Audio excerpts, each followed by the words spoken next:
Hello and welcome back, all my Dragon Ball theorists. This video and story was inspired by a concept that was covered in the Dragon Ball Multiverse manga, a fan manga that explores different alternate endings where Buu wins. He actually absorbs everyone.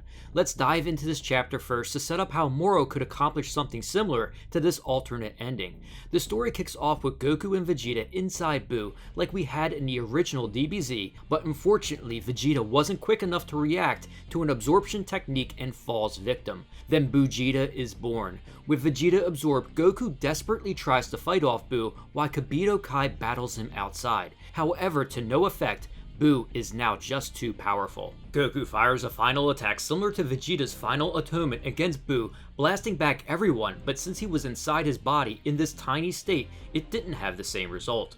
Now out of energy, Goku succumbs to Buugeta, absorbing him as well. Except as we know with Buu, the downside of this absorption technique is you get everything that you absorb.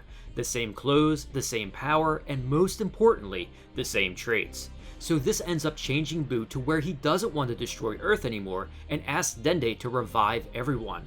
This Buu now took on several of Goku's traits where he has compassion for Earth and familiar friends. Well, to a point. He decides to absorb anyone that is interesting, including Bulma for her intelligence, and plans to visit from time to time. He travels the universe spreading both good and evil depending on his mood. This manga is a fun story exploring an alternate ending that showcased a very possible scenario happening in another time. It's actually called Universe 4. I will put a link of the chapter in the description. With the current story we have in Dragon Ball Super manga with a very unique villain that also has an absorption ability with his magic, I wanted to explore a story where Moro could follow a very similar path that was explored by this fan manga. The main difference is Moro's energy absorption in some ways is superior. I mean superior in the sense that he has absorbed both Goku and Vegeta's energy and can use it how he wants. He doesn't take on any traits of who he absorbs, which allows Moro to remain himself and pure evil, only spreading destruction wherever he goes. To add on to this technique, he can actually give the power he absorbs to other fighters that serve him, increasing their strength and forming a formidable army. Perfect for universal domination. So what's stopping Moro from achieving his goal of reshaping everything to his liking and absorbing anything he wants? Our heroes are split up and it seems Vegeta has a plan visiting Yardrat, but if they don't act quickly, it could be too late.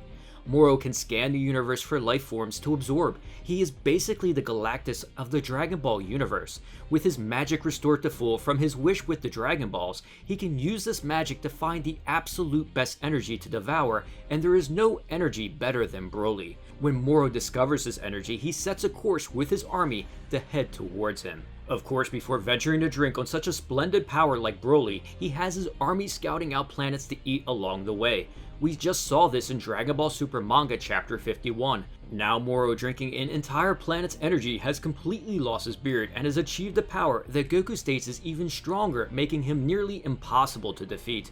Except what they don't realize is, Moro has his sights set on perhaps the best power source in the universe next, Broly. When Moro and his army arrive, I am sure that Broly would imagine that Frieza's army has finally found him. However, this is a villain far more dangerous. As Moro emerges from the ship, he senses a spectacular energy coming from Broly, an energy with near limitless potential hiding inside him.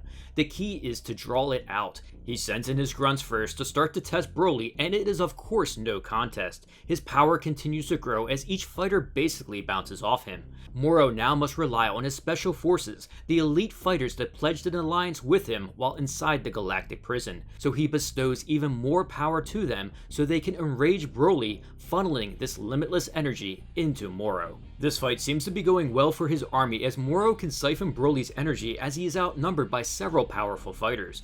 However, Broly begins to snap a little further and Moro sees just a glimpse of this incredible power. Broly begins to stomp and overwhelm his elite forces as he swells with more energy and Moro is shocked. This is when he decides to use his magic and read Broly's mind to see what is driving him. He sees endless rage being driven by a vision of his father Paragus. So Moro acts and creates an illusion of Paragus in front of Broly. Moro wants to see Broly's full potential and decides to destroy this illusion of Paragus before him. Having to relive his father's death sends Broly over the limit and into his legendary form, exploding with energy, power that startles Moro at first, but then causes him to grin. He admires the ruthless rage flowing from Broly as it reminds him of pure destruction, and this overwhelming energy will cause Moro to grow exponentially in power. Broly charges at Moro and quickly gains the upper hand, overwhelming him with his rage. However, it looks like Moro is enjoying it. Since he has absorbed Goku and Vegeta's energy and has been stopping at planets filling up his reserve, Moro is more than ready to tackle this legendary Saiyan. He is welcoming this explosion of Broly's power and has already begun drinking it into his body. The more furious Broly becomes, the stronger Moro gets. The end result is inevitable. Eventually, Broly loses his legendary form and is confused at what just happened. Moro, looking to finish his meal, drains the last bit of energy from Broly, which causes Moro to begin to change. A lifeless Broly on the ground, we see now the legendary Saiyan's power coursing through Moro's veins. Moro, who already has turned young and very muscular from the previous energy he absorbed, now sees a hint of yellow in his eyes. His muscles swell with new unlimited power till eventually he becomes calm. He realizes that with this one meal and absorbing Broly's energy, that his ideals are about to be realized. The universe is now his. The elite forces bow before Moro's new power and ask what is it now we must do. Moro says, "I will kill the Supreme Kai. I know he is linked to that wretched Beerus, a god of destruction. I only heard of these gods in my millions of years, but when I absorbed Goku and Vegeta's energy, I saw a vision of him. I saw then who I must defeat. With this new power from Broly, I could defeat this so-called god of destruction. Just the problem is, I can't risk having interference from that Angel Whis that I saw when I absorbed Broly. He is still too strong for me. I will go now and drain the Supreme Kai of all his life force until he is extinguished, effectively ridding me of the only threat left in this universe." His soldiers cheer and say, "Should we set a course? Where is the Supreme Kai?" Moro says, "No, I now leave you to do as you please. This is where our journey ends. Only I can reach the world of the Kais with my magic, and the power I now have can get me there much faster than your ship can." Moro vanishes in front of them and quickly travels through space to arrive at the Kai homeworld, where Shin is about to meet his quick demise. The Kai planet itself is also full of unique life force that Moro can't wait to add into his being. Magical life force full of creation energy. This will be the last drink that Moro needs to secure his victory as ruler of the universe. Goku, who is preparing for his battle with Moro, trying to gain Ultra Instinct again with Beerus, senses something terrible. He sensed that Broly's power spiked, then faded completely. Goku stops his training and instantly teleports to Broly's homeworld and realizes he is in fact too late. A ship of Moro's elite fighters see Goku and let him know that our lord is now heading to the Kai homeworld. Moro is now God, and there is nothing you can do about it, Goku. Sagambo says, "We are free to roam this galaxy now, thanks to him. You can chase after him if you want, but as you know, it is futile. Moro will kill the Supreme Kai and be the true ruler of this universe, and we can really thank him for that." As Sagambo's ship leaves, a thought of horror comes over Goku as he realizes for a moment that his words might actually be true. Fearing the worst, Goku teleports to Yardrat, where Vegeta is finishing up his training to counter Moro's magic.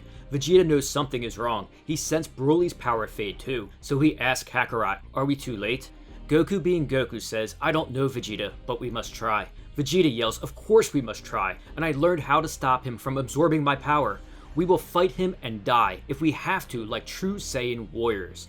Goku smiles and says, "Well, you know he has Broly's power now, and if he absorbed the Kai homeworld too, even Gogeta might not be enough." Vegeta smirking, "Yeah, this is a real test. I know already. We had to fuse, so let's get it over with." Meanwhile, on the Kai homeworld, it is desolate and almost completely void of life. The Supreme Kai has been absorbed and killed. Beerus and Whis fade from existence, and Moro grins at his surroundings. Suddenly, Gogeta instant transmissions in front of him. Moro says, "Oh, you seem to have fused together in an attempt to gain enough power to defeat me, huh? I can sense you picked up a technique to prevent me from absorbing your power too. Well, that won't work. I have absorbed that splendid Broly's power and many planets in this universe while you were preparing to fight me. Most importantly, I attained the godly life force from this one, the world of the Kais. It's this planet that I will now call home and reshape this universe as I please. As you know, Gogeta, when I absorb someone's energy, I can see their thoughts with my magic. Absorbing the Supreme Kai and this godly world has opened up so many visions, so much new power. I am also aware of any technique you could possibly use against me. I seen your fight in this form against Broly when I absorbed his energy. This is in fact the end for you. As the humans you are so fond of say, checkmate." Well everyone, this is my story of Moro absorbing Broly and everyone to become the true ruler of the universe. I wanted to end the story here as I set up this to be a no-win situation for Gogeta, as Moro has now attained just too much power and knows everything that Gogeta can do in their fight. However, I also wanted to hear from everyone, is there any possible way that in this final battle that Gogeta could somehow pull out the unlikely win against Moro? I had a lot of fun writing this, and in the future perhaps maybe I will expand on this story if I get a lot of feedback. Maybe Moro would have his sights set on taking down Zeno next, or attaining the Super Dragon Balls. Remember, Moro basically knows everything and has absorbed all the power he now needs. With his cunning mind and this much power, it wouldn't be far stretch that he could achieve what Zamasu failed at. Although Moro isn't about extinguishing all mortals, he just wants to have them around to provide him enough food. Hope everyone is having a great week, and thanks for watching. If you enjoyed this video, don't forget to share it and smash that like button. I always love to hear your thoughts and theories in the comments below. It really does help this channel when you take the time to do that. Also, please subscribe and turn on that notification bell to keep those theories coming.